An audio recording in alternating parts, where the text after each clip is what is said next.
Good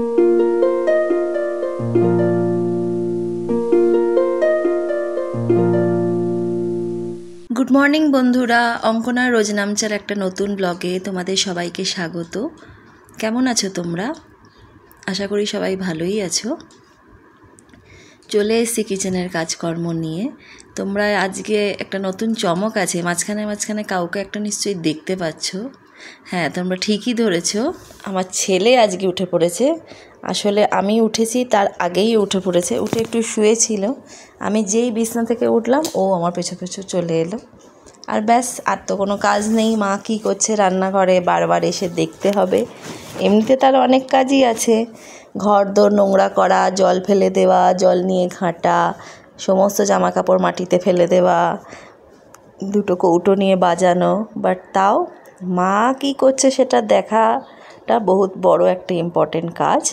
তো সেটা নিয়েই চলছে।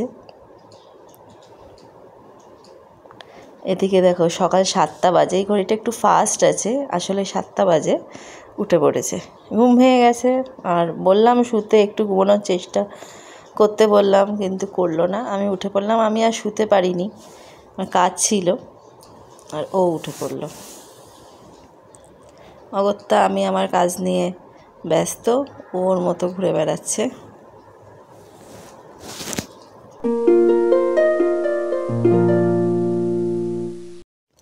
সকাল সকাল এতটাই ব্যস্ততা থাকে যে 2 মিনিটের জন্য যে একটু বসবো, একটু ফ্যানের হাওয়া খাবো, সেই উপায়টা থাকে না।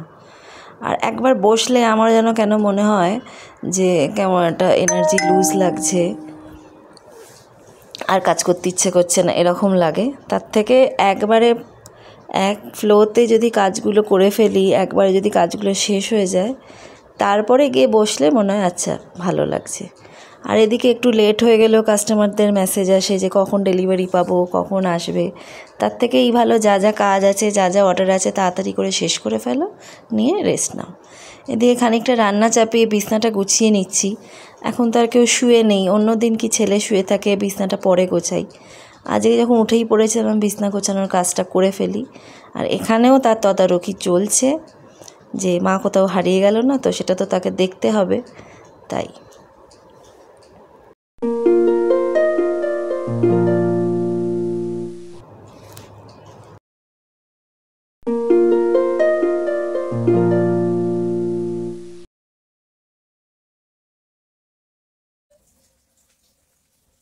খাও না, অত কায়দার কি?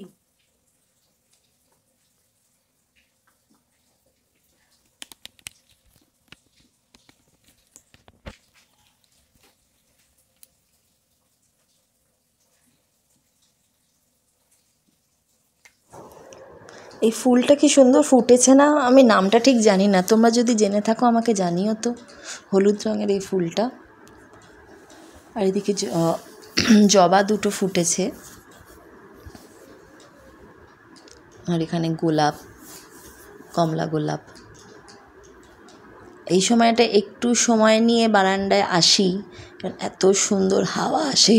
কারণ বেলা যত বাড়ে তারপর আর বারান্দায় আসা যায় না, এতটা রোদ্দুর থাকে। আর এখানে বেল ফুল অনেকগুলো ফুটেছে, কাছে এলেই এত সুন্দর গন্ধ আসে, খুব ভালো লাগে। আস্তে আস্তে রোদ উঠছে, টিফিন রেডি হয়ে গেছে, প্যাক করে দিচ্ছি। এটা একটা ব্রেকফাস্টের অর্ডার, সেজন্য এটা তাড়াতাড়ি বানিয়ে ফেলতে হয়। যে অর্ডারে মাছের দোকানে চলে এসেছি। আগের দিন বলেছিলাম হোলসেল ফিশ মার্কেট, এখান থেকে আমি সব ধরনের মাছ কিনে থাকি, খুব দামটা কমই হয়। দেখো আজকে রোববার বলে কি ভিড় হয়েছে। আমার কেনা হয়ে গেছে যা মাছ অর্ডারে আছে, কাটার জন্য দাঁড়িয়ে আছি। বাড়িতেও চলে এসেছি। এদিকে ওই যে টিফিনের অর্ডার ছিল, সেটার সাথে ঘরের জন্য একটু বানিয়ে নিয়েছিলাম রুটি তরকারি, ওটাই খেতে দিয়ে দিয়েছি। মাঝখানে রান্না নিয়ে ব্যস্ত ছিলাম, আর কিছু শ্যুট করিনি। এই যে দেখো, এই দইটা কালকে রাত্রিরে বসিয়েছিলাম, কি সুন্দর বসেছে। একটু রায়তা বানাবো, শসা পেঁয়াজ কেটে নিয়েছি। সোমদেব খেতে চাইছে, তাই ভাবলাম খাওয়ার আগে একটু রায়তা বানিয়ে নিই।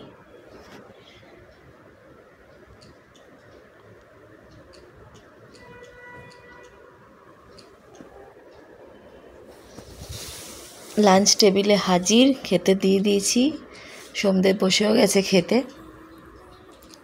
রোববার তাই একটু ভালো মন্দ আছে, অনেক রকম পদ আছে, দেখে নাও তোমরা কি কি আছে।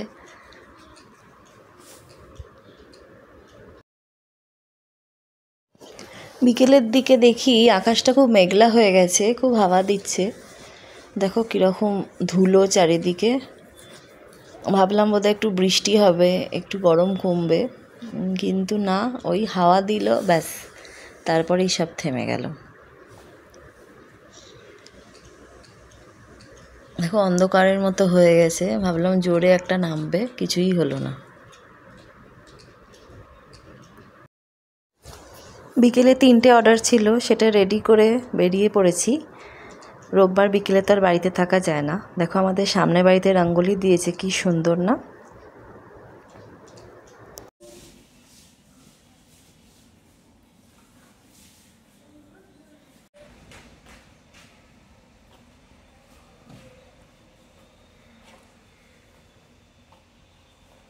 রিশান জামাটা নামা, জামাটা নামা।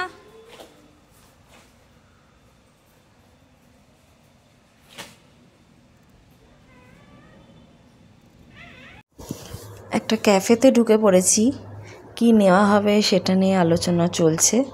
এখানে সেরকম কিছু ভ্যারাইটি নেই, নানান রকম কফি আছে, পাস্তা, পিৎজা, বার্গার এই ধরনেরই সব আছে।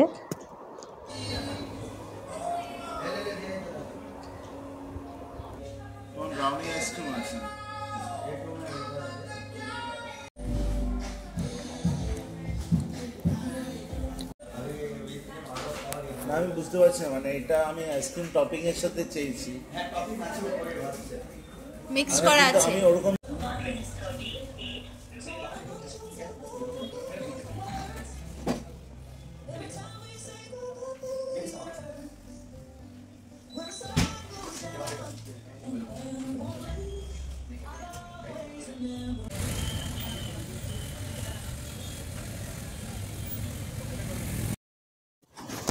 এইবার দেখো একটা মজা হয়েছে, একটা ঘোড়া ভাড়া পাওয়া যাচ্ছিল 100 টাকা করে।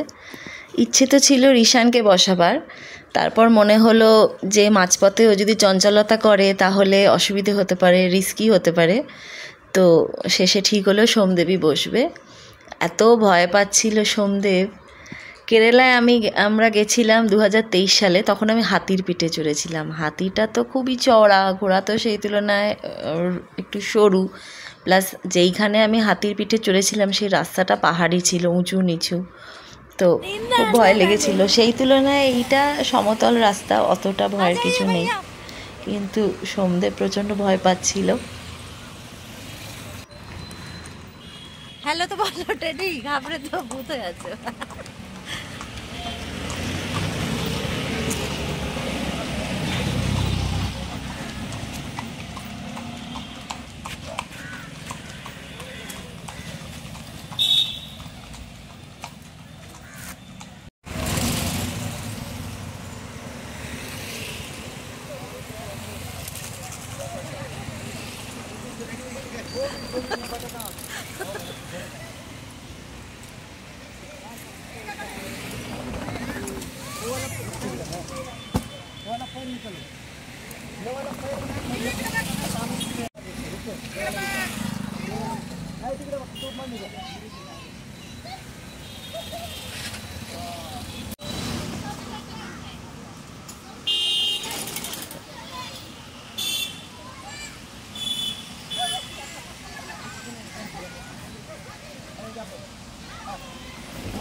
যেখানে ঘোড়া ভাড়া পাওয়া যাচ্ছিল সেখানে একটা পার্কও আছে।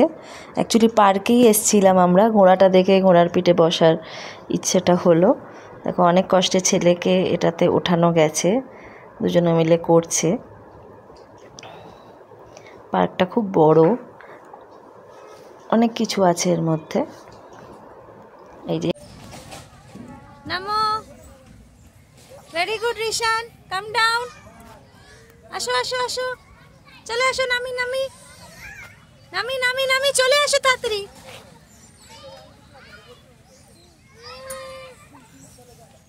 ওই দেখো নামি,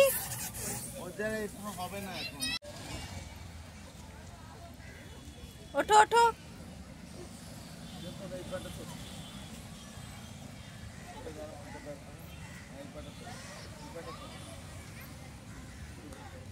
ভেরি নাইস, ডু ইট। ওর পায়ের কনসেপ্ট বুঝিয়ে দাও।